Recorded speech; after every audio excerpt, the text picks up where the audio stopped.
Can't catch me!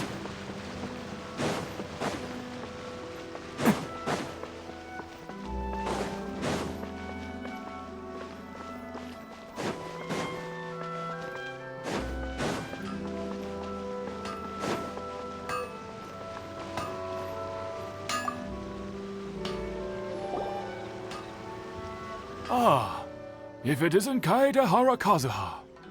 What brings you here today? Huh? You two know each other? Yes, the Kaedehara and Amenoma clans were both members of the Raiden Gokaden. Historically, there have always been deep links between the two clans. After I returned to Inazuma, I visited Mr. Amenoma to pay my respects. Let me quickly explain. The Raiden Gokaden was the collective term for the 5 most acclaimed bladesmithing arts in Inazuma. The techniques of blade making were personally bequeathed to the Raiden Gokaden by the almighty Shogun, and over time, further honed and enhanced by the most talented craftsmen. Unfortunately, a series of events led to the gradual decline of many clans in the bladesmithing trade. Today, only the Amenoma clan has kept its art alive. So sad. It is a great pity indeed. In the old days, we each had our specialties, and just as iron sharpens iron, so too did we learn much from each other. As an example, the Amenoma art strives to emulate the abiding patience and determination of water as it turns stone to sand.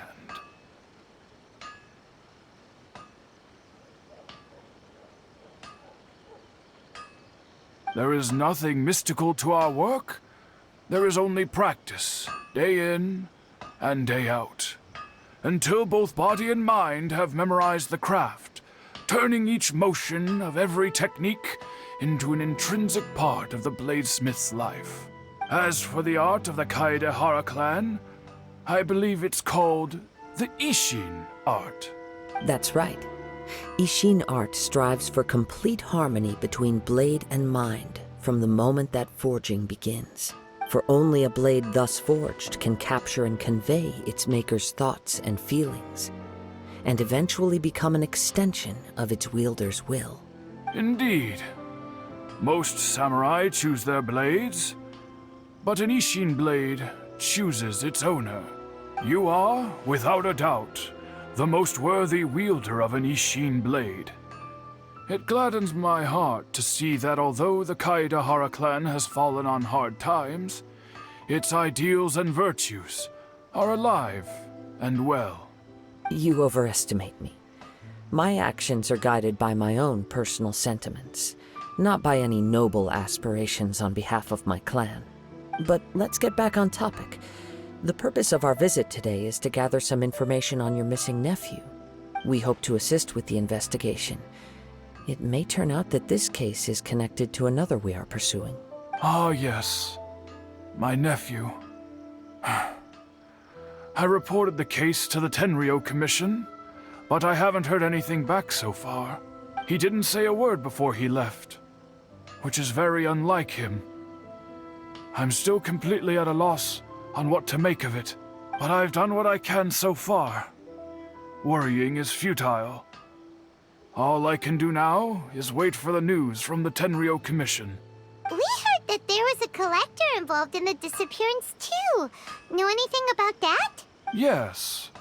On the morning that Yuya went missing, he gave me a very cryptic look and said that he was going to give me a great gift. I believe he went to collect the item from Mr. Nagato after that. The next thing I heard was that a fire had broken out at the warehouse, and neither of them came back. Yes, strange, isn't it? I wonder what could have caused it. Unfortunately, there was very little evidence left behind, so nobody knows what really happened. Do you have any thoughts on what Yuya may have wanted to give you? If I had to guess, it must have been some kind of rare weapon. Otherwise, there would have been no reason for him to get my hopes up.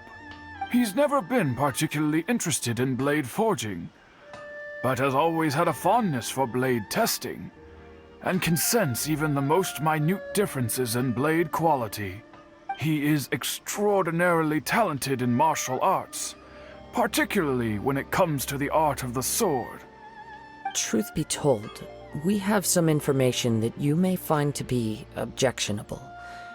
The person we are looking for, he attacked this friend of mine.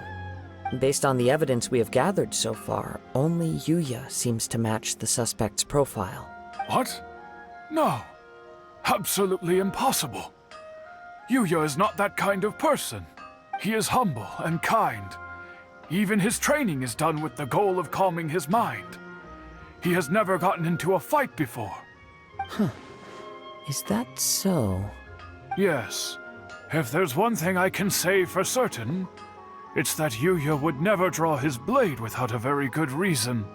But, with that said, it's equally out of character for him to just disappear, with neither farewell nor fair warning. I also cannot know what course of action he might be capable of if coerced, or otherwise compelled by circumstances unbeknownst to me. Anyway, should you find him, please let me know as soon as possible.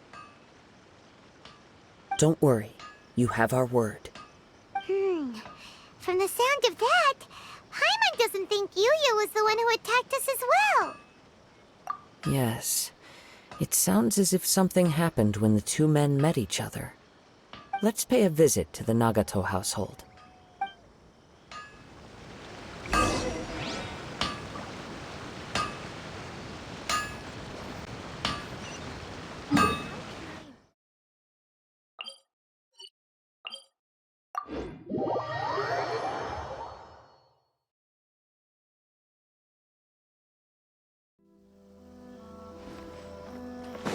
Can't catch me!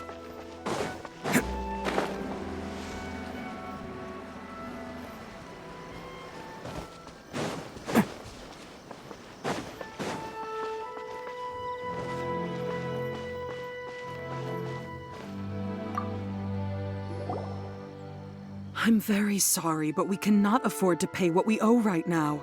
My husband has gone missing, and I'm still trying to find him. No, you misunderstand us. We are here to help with the investigation.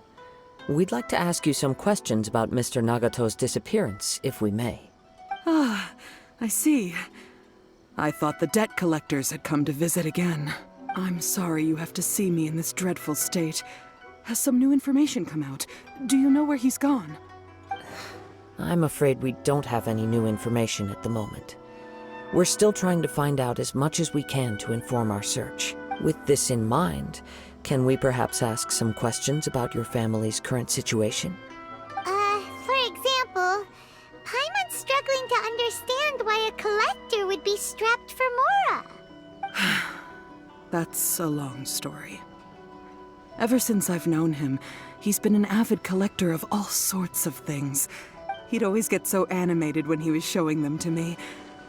I knew nothing about the items myself, but seeing how enthusiastic and excited they made him, I was happy to believe that they were just extremely important to him.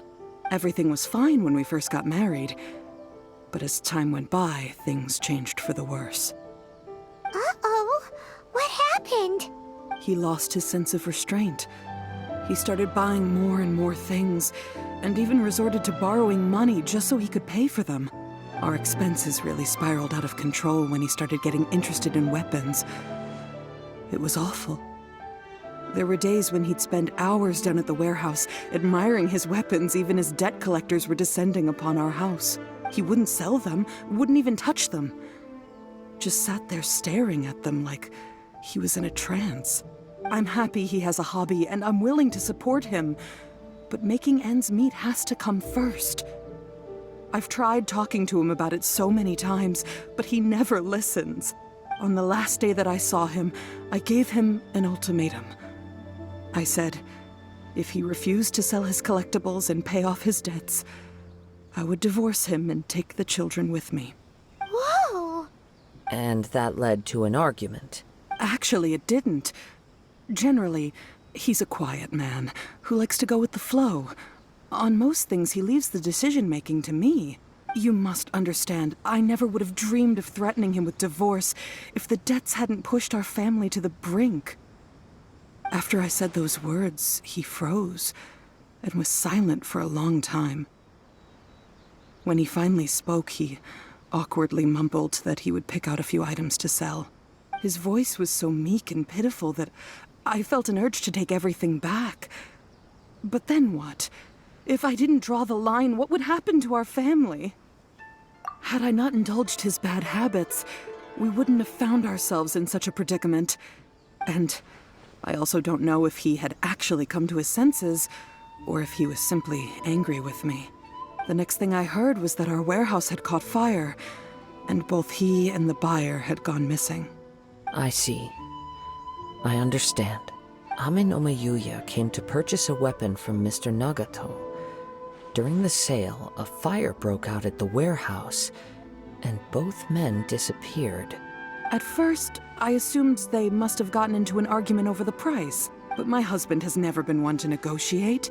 He never even haggles when he's out buying groceries, so it's hard to imagine him getting into a fierce argument. Maybe he was feeling the pressure from the debts? I don't know. He just disappeared after the warehouse burned down. Perhaps he's too afraid to come home now that all his collectibles have been lost in the fire, and he's got no way to pay off our debts. Even though I'm still a little mad at him. We're a family, and I want us to face our family's crisis together. As long as he's willing to turn over a new leaf, I know we can work things out. Please don't get upset.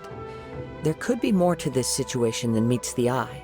If collecting things is a habit that Mr. Nagato had his whole life, it is quite unusual for this habit to change so drastically over a short period. But the information we gathered from the other side suggests Ame no Mayuya is also a mild-mannered man who would not be likely to start an argument. This situation is getting a little confusing. A little confusing? More like completely mystifying. Let's try a change of scenery and see if we can piece together what we've learned. Rest assured, we'll notify you if we find anything. Thank you so much. I just want him to come home.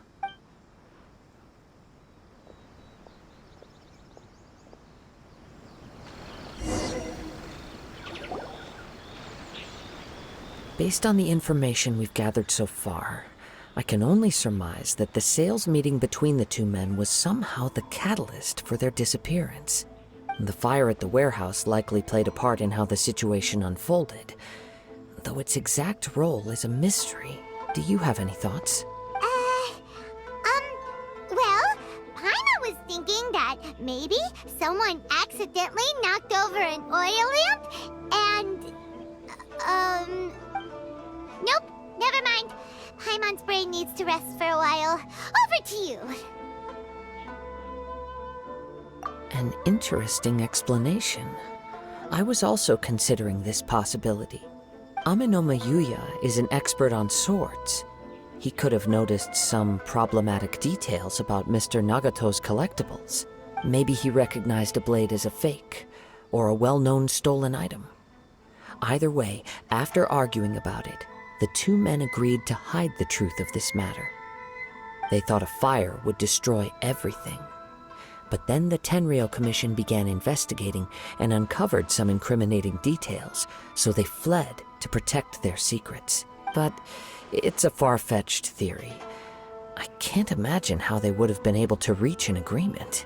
One fact that I keep coming back to is that Ame no Mayuya is polite and well-mannered, while Mr. Nagato is introverted and passive. Neither seems like the type of person who is inclined towards initiating conflict. Mr. Nagato, being heavily in debt, is also the only one of them with the potential motive to disappear after the fire. The more I ponder it, the more puzzling it becomes. Just what could have happened there? Right. Although the time frame seems to broadly match, no other details that we've learned seem to link the two events together. Ame no Mayuya lacks a key distinguishing feature of the attacker, Namely, that he is principally a practitioner of the blade testing techniques of Amenoma art, not those of the combat-oriented Ishin art. Darn! We thought we could get two birds with one stone here, but at this rate, it's starting to look like a wild goose chase. Let's keep going, since we've come this far. If we can solve the case, both Mr. Amenoma and Mrs. Nagato will be able to get some closure. Okay, but where should we go now? Let's head out of the city and check out the warehouse. There's still a chance we may be able to find some shreds of evidence.